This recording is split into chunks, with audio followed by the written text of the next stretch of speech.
过来看到美国卖予台湾的军事武器，这进度是一直咧延前，金额已经累积到美金190亿遮济啊。国防部副部长表示，美国有成立小组要来负责处理对台军售的交货，台美双方拢正重视这个问题，嘛拢有咧协调。 就职春2礼拜，前副总统萧美琴参加亚健会国际论坛，发表闭幕演讲，指挥台湾的逆境当中，加做韧性指导。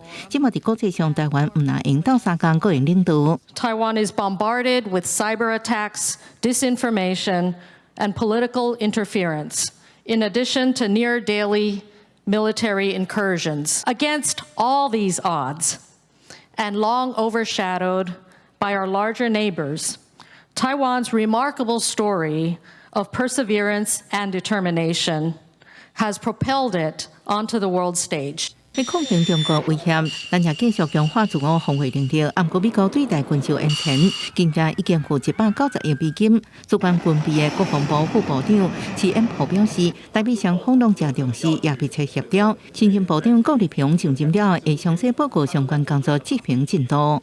台美双方都非常的重视。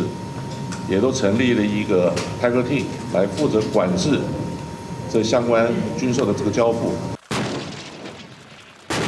美国、菲律宾在进行3礼拜的经并经联合军演，切到伫菲律宾西北部举行反登陆作战实弹演习。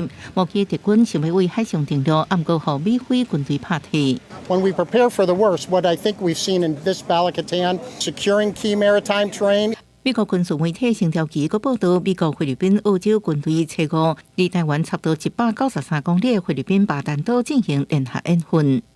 美国在第一岛链南段的这个防卫来说是一个重镇，是解放军潜舰出入这个第一岛链南段的一个重要的咽喉点。 专家指出，经并经去年也捌伫巴丹岛训练，因为这所在伫强军突破第一岛链前进太平洋的必经航道，也是美军为关岛支援台湾的中间站。相关演习应培养印太民国共同作战能力，也是为台海或者是南海的冲突做好准备。记者综合报道。